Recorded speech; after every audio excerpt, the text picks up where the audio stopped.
Yeah, Thank you, everybody.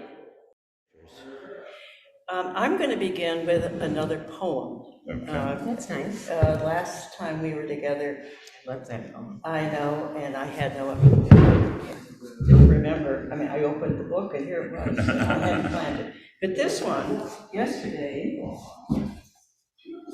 one of my companions in my quiet place are Mary Oliver's devotions. Oh, I read that a lot. Yeah.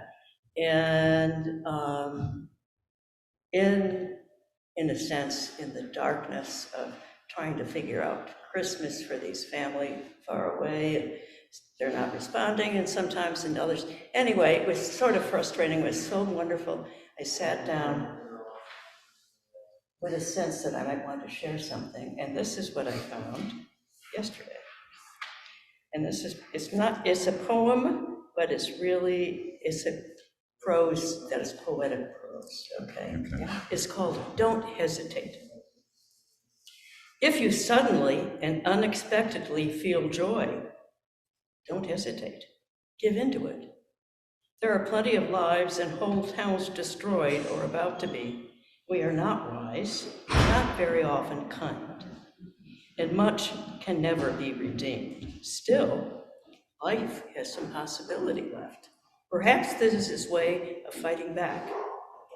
That sometimes something happens better than all the riches or power in the world. It could be anything, but very likely you notice it in the instant when love begins. Anyway, that's often the case. Anyway, whatever it is, don't be afraid of its plenty. Joy is not made to be a crumb. Joy is not Made to be a crumb. That is beautiful. I love that. Thank you. You know, I want to write this out for myself. You know, I've got that book. I'm going to have to find it. Okay, this is highly recommended if you don't already have it.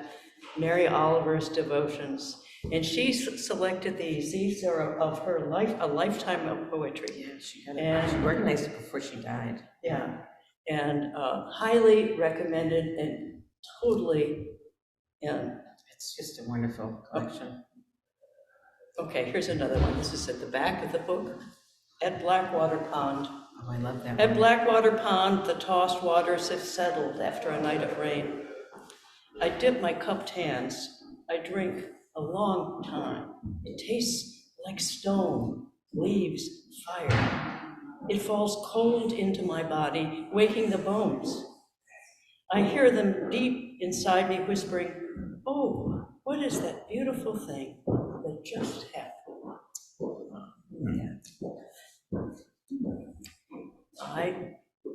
Okay, so how would you, here we are, just any observations from any of you before we begin our... It was interesting, and reading things. I've been trying to read it each relevant day, and not quite making that. Yeah, I'm not making so I think the thing that, and it was the 17th, in this Bologna book, and it was Jesus, a Jew of Nazareth. So, that whole the intersection between Judaism and Christianity. Right. And Advent speaks so much about that because of all of Isaiah's prophecies come true during Christmas. And the fact that, Hanukkah falls, tonight's the first night of Hanukkah. Right. Could you speak up a louder? Sure. Because I have no idea. Why don't you can you take your mask off while you're speaking? Sure. That would be the thing to do. Yeah. I can put mine on. Well, not. I'm loud through mine, so I... Okay. Yeah, I'm So getting back, I was saying the thing, the chapter that on the 17th, which was 17th again,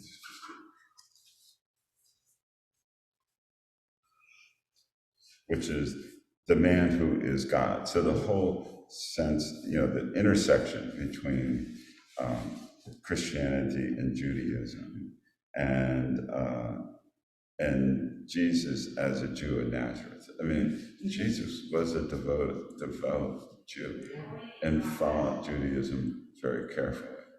And the radical part of Jesus struggling with the Jewish hierarchy was, they were looking for a warrior king, Right. not for a baby born in a manger in a little known town known as Bethlehem.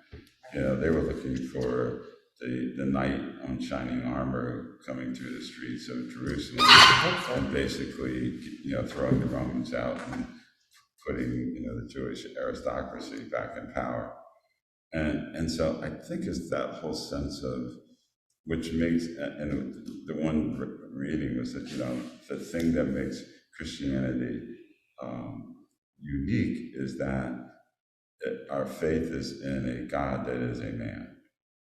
It's and so it's interesting, that intersection of spiritual God and the human side. Right, the fleshiness of it. Yes, yeah. And I think that was the thing that kind of really hit me. It was like, wow, I hadn't thought about it made you think about Christianity and Advent in a different way than you think about Advent.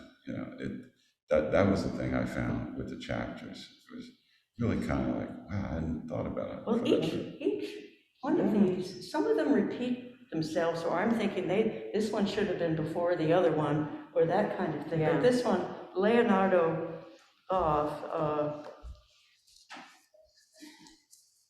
this is the last paragraph here of this from the 17th. It's not by the means of abstract analysis concerning the nature of God, and this is what, of course, what Carlton was talking about.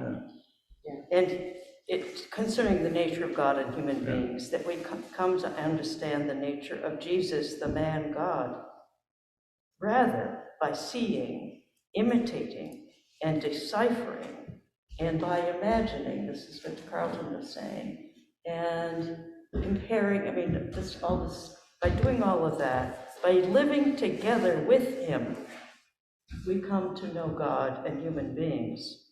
The God who, in and through Jesus, receives himself is human. And the human being who emerged in and through Jesus is divine. Thank you very much for this. This is the specific characteristic of the Christian experience of God and human beings, one that is different from that of Judaism and paganism. It was in a man that the primitive church discovered God. And it was in God that we came to know the true nature and destiny of human beings. Yeah. That's powerful. Yeah. I think the other piece was the whole issue of giving and receiving. Oh, wasn't that something? Yeah, and the fact that it's better to give than receive, and I forget which author it was just saying, no, it's basically it's you being receptive to receiving, which is really important.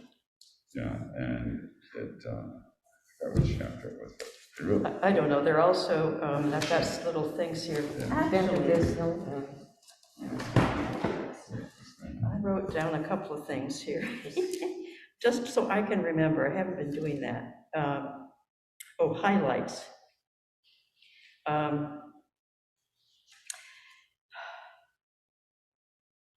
All these things. So, when you give out of your heart, but there is a sense of love and pleasure in giving, which in receiving, there is it's a different quality of the soul entirely. Right. It is gratitude, gratefulness. Right. I mean, the same, a sense of humility and perhaps joy. I mean, they're not the same thing. Well, which is receiving a gift that someone wants to, there's a giving in receiving. You're giving back to them whatever the love of receiving the gift, you know? I mean, I think that, you know, we get a lot from God, and not that God particularly needs anything from us, but we expressing gratitude is giving back. Yeah. You know? And that is foundational. Yeah. Yes. It really, really, really is. Pardon me? Oh, yes. Well, now, actually, they can go back, because we have, no, we're gonna put things back. Yeah, we will, we promise. That goes underneath. Yeah, we'll put it underneath, whichever chair is missing it. Yeah. So I think, the interesting thing is, each chapter kind of hit things so differently.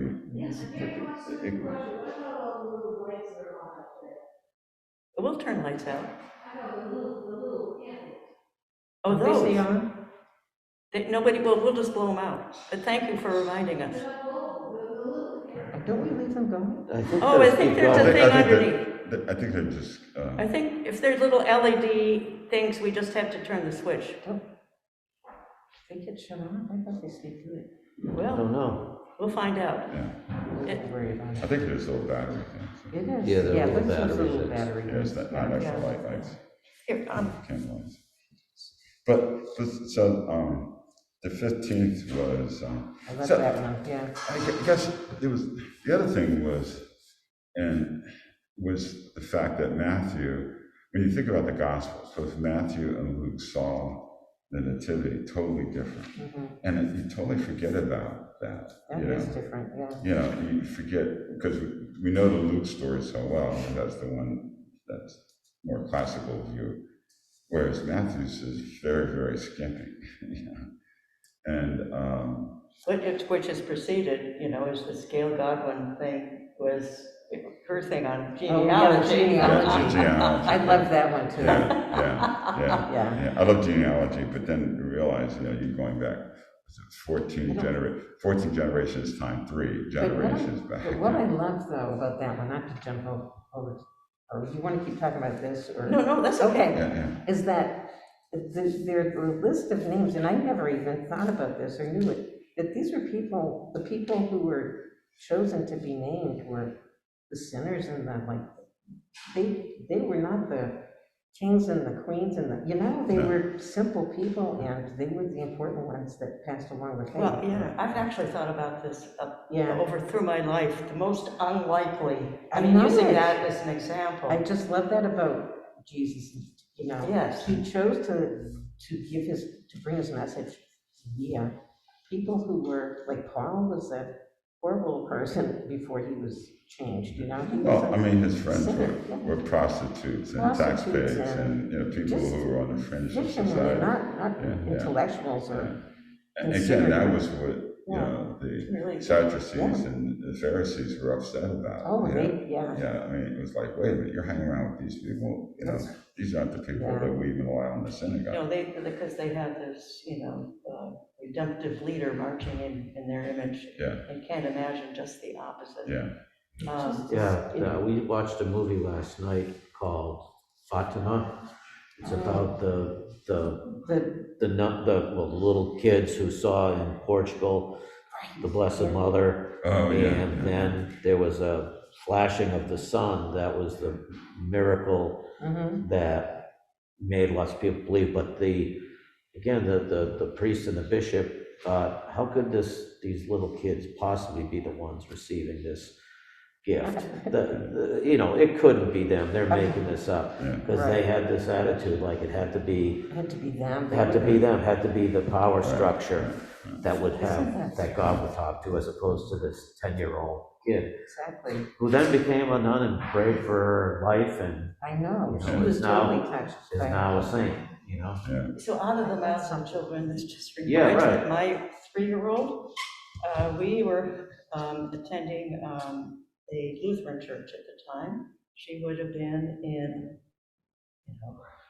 nursery, Yeah, kindergarten. right. And Dennis and I were both pretty faithful, and she was used to going with us to the Weston Priory to sit for this contemplative supper on Sunday nights and then have Compline even, all of this kind of thing. It's wordless, I mean, her understanding. And I was trying to, maybe 6 months later, somewhere in that, we visited friends in Philadelphia and went to the art museum. And I am, Sarah's trying to explain something to me that she saw in this room at the art museum. Probably something from the Middle Ages, I don't know. But finally she said, Mom, you know, it was the room with God on the cross over the door. Wow. And another time, you know, my sister had given us over the years, these little French chantons that carry, whether it's the lamb or the whatever, whatever, to create the manger scene in this, you know, with all the different kinds of people. And again, Sarah, about the same age, we have a corner cupboard where it goes. I came in and everything was scrunched together. I said, oh dear, I don't, when it's all out, you know, these people are going to, and I said, Sarah, what happened? She said, Mommy, they just needed to get close to, if they could, to the baby Jesus. Out of the mouth of babes. Yes, right. Love that. Well, anyway, this goes to Evelyn Underhill, and I only ever knew Evelyn Underhill as one. She's the first one. Oh, she's today. That was what struck me. She is, at least in the early 20th century in England, was the preeminent Anglican mystic, and she has written a lot, but her language is so, I'm reading this because I haven't read any of her books or anything, but her language is just so contemporary and right on. And what she, she's talking about mystical beliefs, she even brings up Eckhart, you know, which we saw earlier here, but she encapsulates the beginnings of wonder. And humility first is like not imagining that you have something to offer, and so being in that space. Wonder, the ineffable, things you can't explain, all help create meaning, and therefore internalizing and discovering the God within, which can, I'm writing this myself, can allow wonder and purpose. I mean, it helps, it's the shaping that happens in this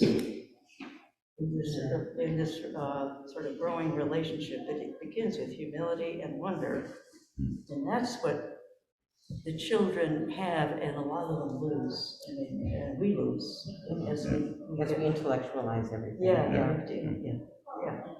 So that has a lot to do with, again, what Carlton said. He said, I just hugged him and thanked him. Yeah. And he said, well, you know, it was short, 6.5 minutes, he said, but I think I said everything I said. I think you did too. Yes, yeah, I told him the same thing. I was just so touched by what he had said. And he said, yeah, it was short. I said, you know, the way you spoke, and every word had meaning. It just really touched me. Yeah. I agree, yeah. Oh, well, anyway, these continue to surprise me, and engage me, and this is the other one. This is with Yoder, who was earlier on in the week. And he's discussing the need. It has to do with your attitude too, about how you approach and what sort of the poverty of spirit. This is when he starts in a sense of this. Forgiveness comes out of this. He said, too many people are focused on eternal life rather than the reality of life in God now. I mean, and Oh, yeah. whether he said this or one of the others did, when everybody was really afraid of dying, I mean, when that was the focus, everybody was dying. This, go back 1,000 years, and it's just ongoing. There's no such thing as modern medicine or anything like that. And so eternal life that was what was picked up by the church at that point. And then it became part of sort of a doctrine that whatever, rather than these other understandings of the nature and walking with Jesus being for coming out of your belief, and not so you could have eternal life, but this was what it was all about right here. And I never thought of that before either. So, wow. I'm sorry. Oh, that's good. It continues to amaze me. And then today, I read my Richard Rohr this morning. I don't usually do it on Sunday mornings, but I was rereading this. I had just finished doing that, and I pulled it up. And he gives an understanding today, this morning, on the nature of basically taking Genesis and the Gospel of John, and that Genesis speaks, God, first of all, creates light. And then Richard, and in John, here is the Word, and I brought my British, restored British, or whatever it's called, renewed English Bible, because what they say in here is like sort of what we've been discussing, and what this translation was here. In the beginning, the Word already was. The Word was in God's presence. And what God was, the Word was. And I went, oh.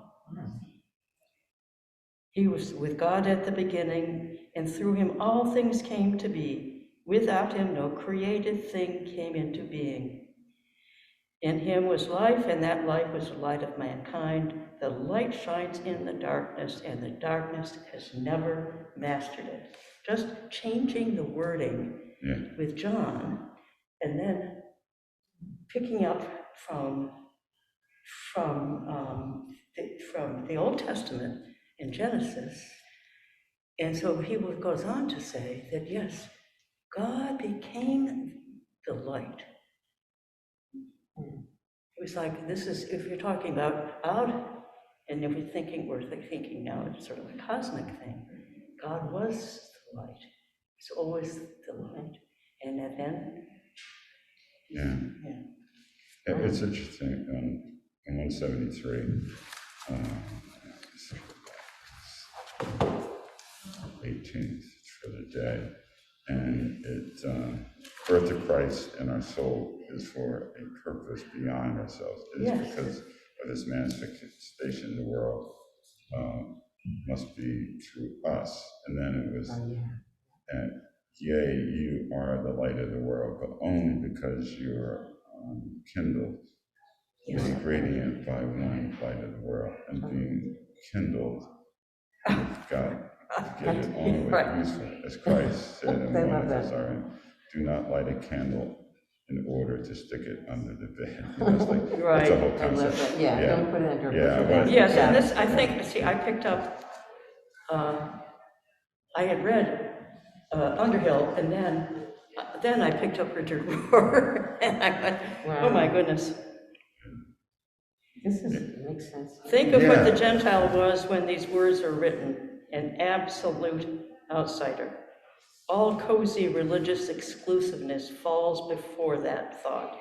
The light of the world is not the sanctuary lamp in your favorite church. Right. Is that from December 18th? Yeah. Down on 174, it's the next page. Yeah. I've got to read this. I haven't read this page yet. Anyway, oh wow. Well, that whole sense of, I mean, in that same chapter, he talks about, uh, the animals may be closer to God than man, which is I kind of, believe, which is yeah, kind of the they're, sense of, you know, they're in a beings, sense, they're not. that I think it was the beginning when it said, to be able to truly understand Christmas is that you had to let go of the greatness. It's the lowly and lonely are the ones that Christmas. Yeah. You've got to be there to understand what's happening at Christmas. It kind of turned the whole commercialization of Christmas and everything. Oh, it's so good. Yeah. So when you get home, you can Do you read have this Evelyn book? Underhill. Yeah, Oh, good, yeah. In the beginning was the Word, and so let us begin by thinking of what St. Catherine called the ocean Pacific of the Godhead, enveloping all life. The depth and richness of his being are entirely unknown to us, poor little scraps as we are. And yet the unlimited life who is love right through, who loves and is wholly present where he loves on every plane, at every point, so loved the world as to desire to give his essential thought, the deeper secrets of his heart, to the small, fugitive, imperfect creation, to us. That seems immense. And then the heavens open and what is disclosed? A baby. Yeah. God manifest in the flesh. Yeah, I think that part of it, which I never thought about this, was the Christmas mystery has two parts, the Nativity and the Epiphany. Yeah. And you forget that. And that's why this book goes to the Epiphany. Yeah. Everything else starts. I mean, it's like that's me. It's probably God on the phone to you. yeah. Well, it'll stop and then I'll. But anyway, Yeah. That is an insistent ringtone. Yeah, because that's because I have a hard time hearing when I'm in the other end of the house and I don't have my phone. Yeah, I know. Yeah. What were you gonna say? No, I just. Excuse me. On 172, she writes, beholding his glory is only half of our job, and our souls too, the mysteries must be brought forth. We are not really Christians until it has been done. The eternal birth must take place in you. Oh, wow. Yeah. Wow. It's like, That's the mystics. yeah, it's sort of, in baptism, you basically experience birth again when you're baptized, And so I think it's interesting the themes in here, and that connection between Christmas and Epiphany, and why this isn't just a book about Advent. It's really a book that talks, through Christmas, but then into Advent. You can't separate Advent from Christmas. I mean, you can't separate Advent, Christmas, and the Epiphany. They're all one and the same. They're all part of the story. And its story, it is the story. We heard two stories this morning from Carlton, but it's through story. And in humans, it discovered really how to tell stories well that touch these inner parts of ourselves, that lay quiescent. And it can be, this is in the human, I'm sorry, I'm rambling, but in the human connection, when beginning was the Word, this is me, and the Word was God. So when we have that connection, then we have story, it's all around us, it's awe and wonder, and all of this matters.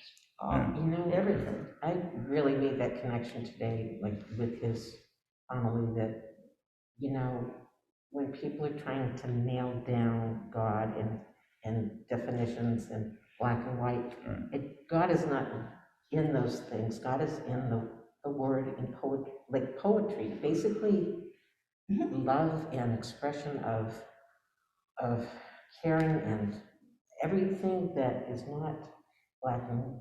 It's basically not black and white. It's something creative that moves in people and love and goodness and stuff. I mean, to me, it's so hard when I listen to someone preaching who is talking about the black and whites, it just. Yeah, the literal.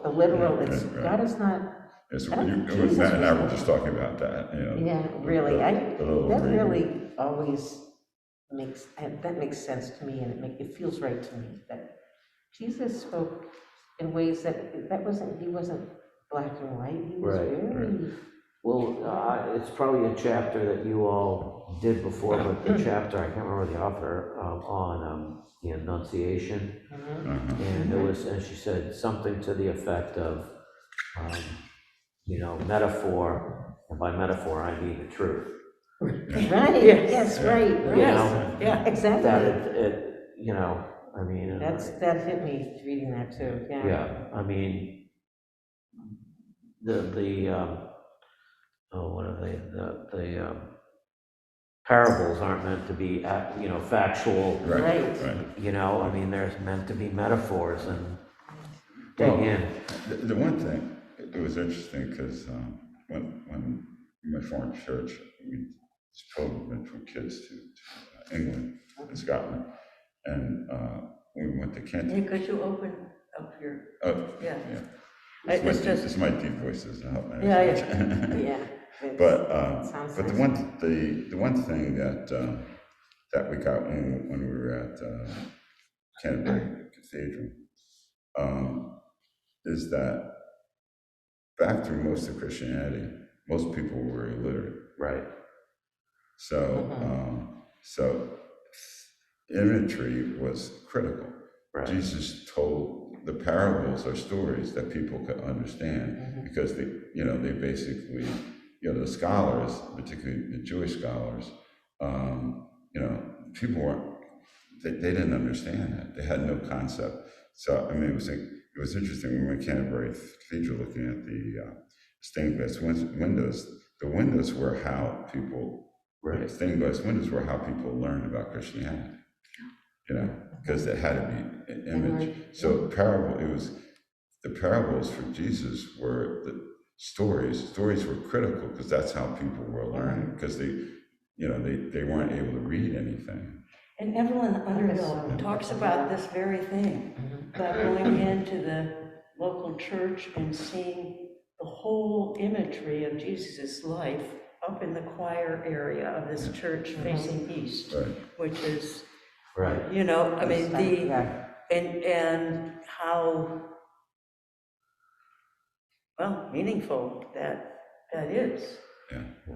Oh, Well, I often wondered where the Stations of the Cross came from. Well, people couldn't read, so they had these manifestation markers about, well, here's a picture of this happening. Yeah. You can remember the little story that goes with this one. Well, you think about the stained glass parables. windows. Yeah, and the parables, I mean, you could think how Jesus was talking to people through the parables. Why is he talking these parables? Because it's story. People remember story. That's how they It's learn. really hard to remember scripture. Right. Yes, Scripture is yeah. very hard because the writers of the scripture were interpreting God in their own voice. That's why the four gospels look at Christianity totally different. And I think for some people, I know we're talking about the little transit, if you literally look at it, say, well, why is Luke and Matthew looking at the same event and seeing something different? Because they're human. Yeah. They see different That's what it things. is. Yeah. And it's so There's nothing wrong with that. Yeah. And the four gospels were written probably hundreds of years apart. Yeah. And so it was, and then you look at Paul's, the epistles, Paul, who never met Jesus, they weren't contemporary. No. And so it's kind of interesting when you think about how Christianity, well, Paul, to be honest, Paul really created Christianity more than anything, because he took what was there, particularly the Old Testament readings, and interpreted it to the infant Right. Christian church and tried to reinterpret Jesus, who he had met, to a group of people, some who knew and didn't know Jesus. So it's kind of interesting when you read the epistles, you get all these different kind of views of Christianity. Right. And wasn't Paul not even, didn't even live in Judea? He lived. More Syria, if I remember correctly. Yeah, he didn't even live where it all went down, the initial. Yeah, he was a Jew living outside the home of Right. the Jews. Right. So he was whatever the term is, he was a Roman citizen. Right. And all of that, he knew all about that kind of whatever. I just wanted to, all of this is just important, and I have a sense we probably want to hang up, but your conversation about Canterbury, I've never been to Canterbury, I've been to a number of other amazing cathedrals, and the one that strikes me is the one in Durham. And that's and one of the things is because St. Cuthbert is buried behind the screen. Really? There's a proposal, and he was the one, the Celtic, well, he wasn't Celtic himself, but he took the Celtic spirit and evangelized Scotland. Wow. And, oh my gosh, this whole imagery, but back to this imagery of, it was in a very old cathedral. I mean, it's about probably as old as Canterbury. I am the beneficiary of a whole lot of family writings, and I think, how do you put it? I think she was my great grandmother. Was married to the first Episcopal bishop of Western New York. Wow. And he was being honored at something in the 1850s, and she went with him. I mean, there was some conference, Lambeth, I don't know, whatever. And maybe my great-grandmother or somebody else read this letter that she had written to her children. She had 6 kids back home in the US, describing her experience at Canterbury. Apparently, she went with a few other people to go into the cathedral at night because there was a full moon. And it basically blew her away. And I said, oh, Deb, she's a kindred spirit. Here you go. And then, it was the immensity and the lack of words, really, to even probably describe this.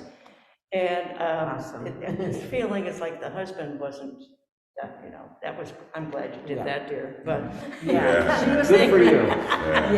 She was the free spirit. She was the poet in the family, or whatever, No, it was such a, it's such, because, you see Rebecca was killed, and, you go through all that. I know, and I'm imagining that the moon, well, it wouldn't have been into the north anyway. So I'm imagining they're looking out the south wall, or maybe they're looking right over the altar, for that matter.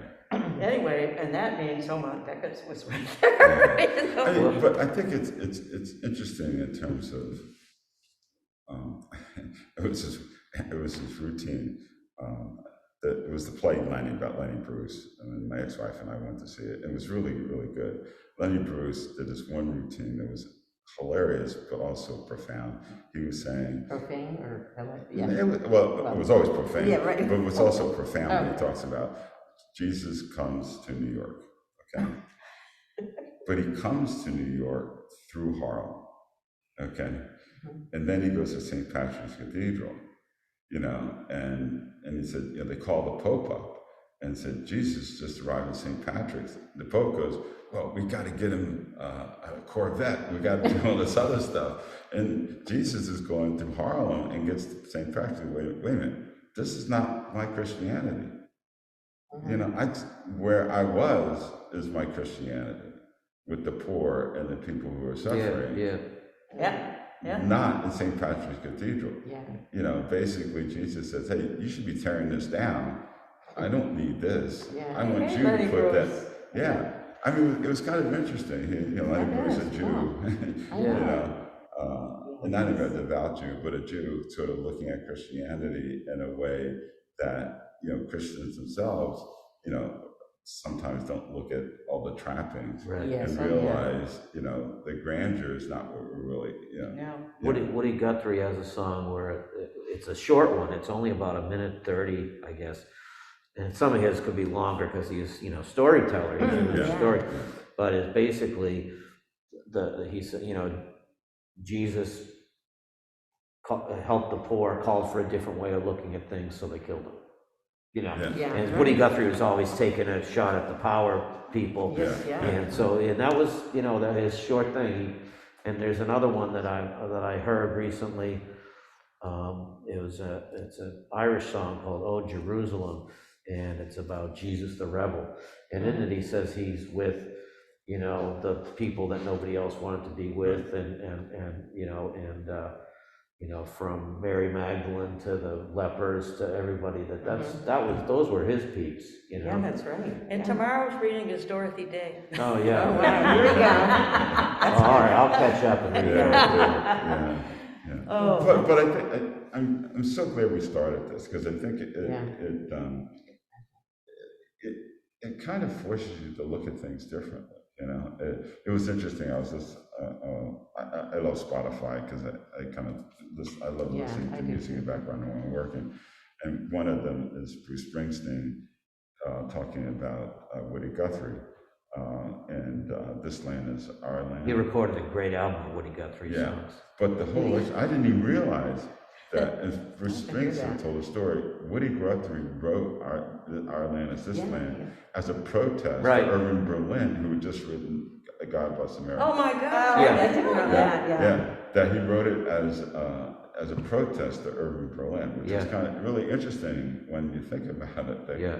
you know, Woody's basically saying, hey, look, you never thought This Land is Our Land, you know, it's viewed as a kind of a patriotic song, but it really was a protest song.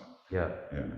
And there's a line in it that gets taken out depending where it says, I saw a sign said private property, but on the other side it didn't say nothing. And this land was made for you and me. Yeah. I think I've heard that, yeah. And then Woody would write hundreds of verses. Yeah. You know, there's hundreds of different iterations of this thing, because every time he travels someplace, he would write a new verse. To You know, connect to the community. yeah, connect to the Yeah. kind of interesting. Yeah. Yeah. Because music is such a powerful tool It is. Oh, in yeah. terms of telling stories. You know, when it's done. Well, really well. music is the first language, I think. I mean, it Mhm. really, and it's certainly the last language. I mean, as an elder minister person I was with Persis, you know, honestly, we started singing together prayers, I mean, songs, Yeah. you know, and things like, this is the Well, day that the Lord has made. That's what remains, like when my dad had Alzheimer's. Yes, right. Like, he had a beautiful voice, and he would, you know, it's all in your. Right. It's called Maureen's writing. mother dances. Yes, Yeah. that's That's Irish right. dancing. Yeah. You know, yeah, at The McLeod's. McLeods. Yeah. Yeah. I mean, and Exactly. I've never been taught how to do the jig, but I know how to do it, you know what I mean? It's Well, in there. the interesting It's one- in my, yeah. And it's interesting with Tony Bennett and Lady Gaga. Tony Bennett right. has advanced Alzheimer's, but when he's with Lady Gaga and they sing, he knows every word. Yes. And it's like, That's really and then magical. 10 minutes later, he hardly know who she is, but when singing, that part of his brain lights up. Yeah. That's And- true. and Glenn Campbell went through that too. Yeah, Right. yeah, and it's something about music touches that We'll part have of to the remember brain, that. Yeah. you know, and It's huge, and I sing a lot in my, not out loud, but you know, that's probably and it's Well, mostly hymns. Yeah. But I think, Sometimes it's the Beatles. but I think it's music, because it is probably the first form of language that people sang to each other, you know, and very, you know, And it that could travel a long way. You know? yeah, and you know, that was how to some degree, I bet I'm just kind of imagining, but I think singing was a way of actually a peaceful act. You know, it's in the, That's fascinating. yeah, it's actually in the movie Glory, which is one of my favorite movies Oh, I love, yeah, about the Massachusetts 54th. yeah. And one of the, and actually, I'm the commanding officer. I'm really, it was Gould was his middle name, and I found out we are somewhat related to each other. Robert Gould Shaw. And Yeah. I was somewhat related to him. Wasn't that Chamberlain's? Is that the same? No, that was different. I mean, there were, Really? Chamberlain was, He was in the Maine. Yeah, was in Yeah, the Maine. right, okay, This right. is the regiment, I guess it was a regiment. It was the 54th, the Okay. Massachusetts 54th. Yeah. But the interesting thing about it was he was writing back to his mother and saying, it's really interesting, I'm with these men that minute work was finished, they would sing. He said, it didn't sound like a military camp. He said, it must have been clear that this was how the slaves learned how to survive slavery. right. That singing and got, you know, and it was A inculcated. lot of call and response. Yeah, it was, you know, it's so that at the end of work, this, you know, horrible work that we're doing, you know, picking cotton and tending fields, you know, after work, you sang. And that was a way of, it actually was a way of protest to the Yeah. slave owners, like, hey, I you know, think, this Yeah, has you're affected thinking- me profoundly. you're thinking you're destroying me. Yeah, hey, You it's know, their way you're of- not destroying me. I'm still me.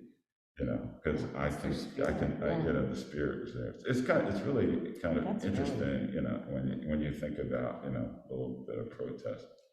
I think that's a beautiful way to, I mean, in terms of the themes Yeah. of, Mhm. keep letting the light shine in a sense. The Yeah. inner light, the inner light. Oh. I am wondering whether we want to meet on Christmas Day, or we pick up on this. I mean, if you are. Because this runs through Epiphany. Yeah, Why don't we do the, because I'm not sure what we're doing Christmas Day. I know we'll be here Christmas Eve. well, I know I'm gonna be here. Christmas Eve, so- I'm gonna be here because I'm gonna be serving. Okay.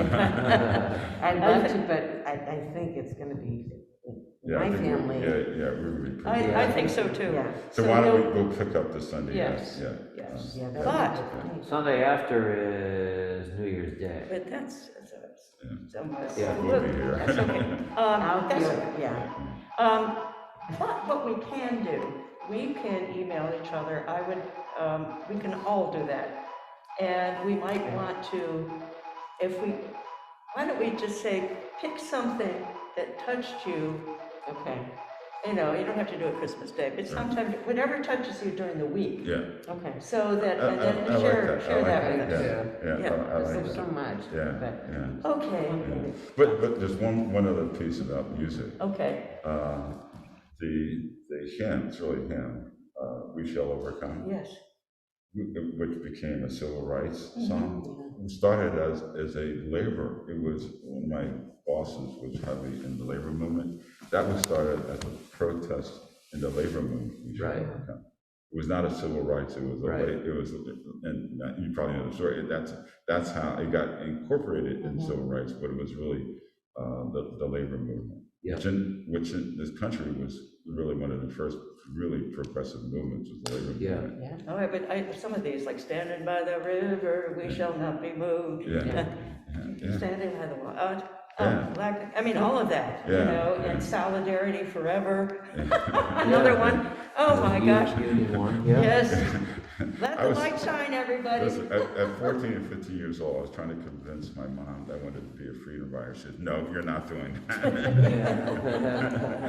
yeah, she didn't want that to happen. No, she I was like, understand. Mom, I Robert, want to thank be a you freedom for your rider. No, you're time. not. You're too Oh, young. thanks.